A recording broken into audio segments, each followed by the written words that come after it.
Welcome to Channel X TV. Delighted to be here at Charles Bentley in their showroom today with Andrew Steele.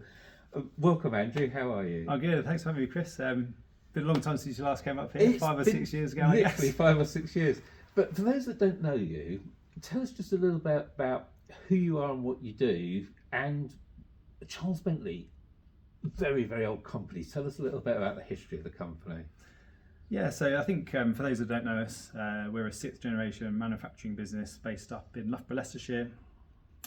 Originally we were making brushes and brooms and cleaning products for... And still do. And we still see do. some in the background. We're still making millions of brushes and products a year in our factory in the middle of Loughborough. So I'm 6th generation, Charles is my father-in-law. We have a great board of directors in the business today. And we're selling not just brushes and brooms, but we're selling garden furniture products, outdoor living, kind of product for the home. So we've diversified quite significantly over the last sort of 20 or 30 years. And of course, marketplace selling has helped us to achieve that growth. And tell us a little bit about your marketplace journey, because I've got to be honest, 5 or 6 years ago, no one had heard of Charles Bentley. So what was your business model now, and how has that changed to embrace different channels? Yeah, so I think firstly, we talk about kind of a product that's fit for market. So we had to come up with product that was, that was relevant to the types of store retailers that we had. We're selling to big box retailers, B&Qs and Tesco's and the likes. And I think we had to develop products that weren't just brushes and brooms, that were complementary to the offer. So for us that was quite important.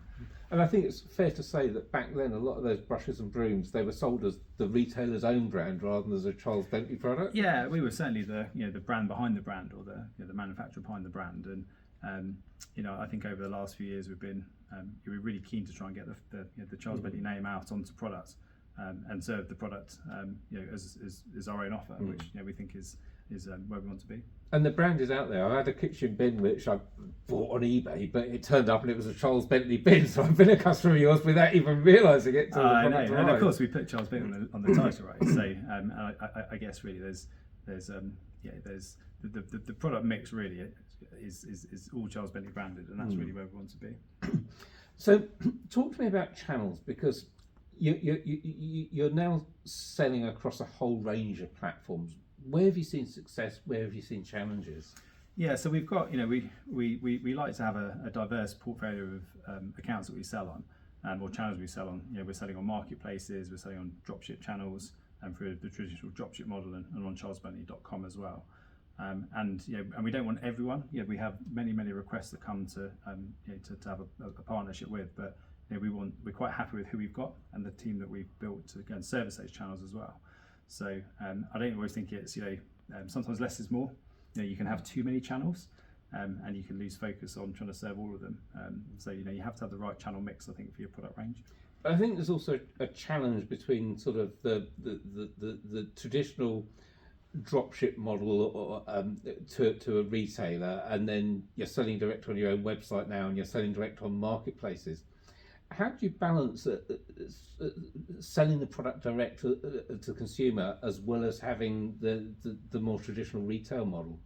Yeah, I mean, I think over the years we've probably sort of tried and tested different models, but we have a retail price down structure at the moment, so we know what the market price for a product is, and we work our cost down, and we try and control as best we can what that selling price is. And obviously when we have promotions, we can change that model so that we have a fair price in the market for whether it's a charlesbentley.com purchase or it's one of our partners or it's a marketplace. So and that's worked really quite well for us this year. And the last few years since we last spoke have been very challenging. We've had the pandemic and energy prices, a war in the Middle East, a war in Europe, Suez Canal being blocked, and now ships going around Africa to avoid conflict in the Red Sea. How's all of that impacted your business, and what have you got in place to actually mitigate against all these pressures? Yeah, so I mean, we've got continuity of supply. I think probably the first thing is we manufacture around the world, so we can sometimes dual source on different continents depending on how those things are required. We have those long-term partnerships, and I think really we don't have all our eggs on the Amazon basket, for example. So we have a good plethora of places we can go and sell, and I think the store business and the wholesale business helps the online business as well. And we've got quite a nice mix of kind of accounts and channels to be able to trade our product on. So I think the diversity is probably key. You will never be able to fully plan, let's say. In our board meetings, we'll talk about the risk register and we'll talk about opportunities and threats, as any business would do. And sometimes you can see things coming.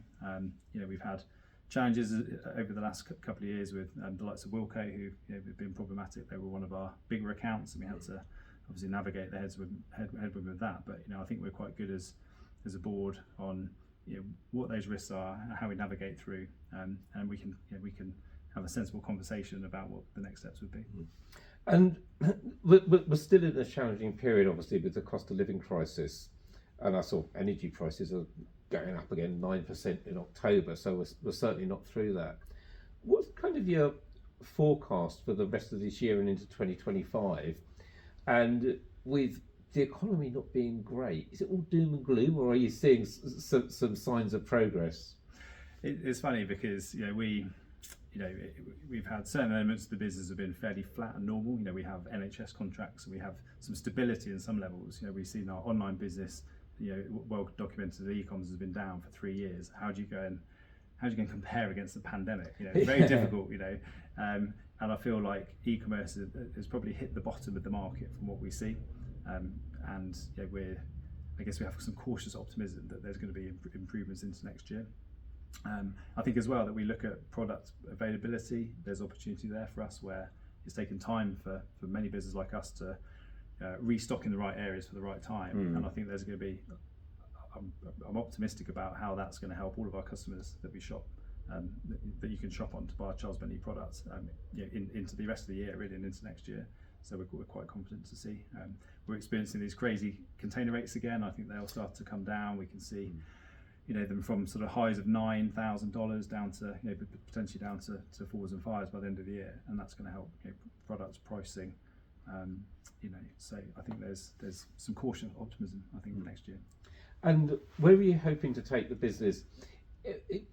I wish I hadn't asked you this 3 or 4 years ago, because so much went on with the pandemic and everything we couldn't have foreseen. But where are you hoping to take the business in sort of the medium term, sort of 3 to 5 years out?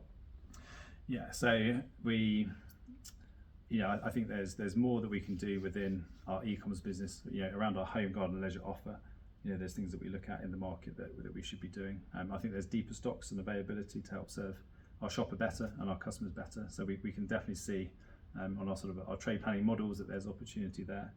And there's other tactics we think, which I can't share today, but there's things that we're working on behind the scenes that are really going to help accelerate the Charles Bentley growth in years to come.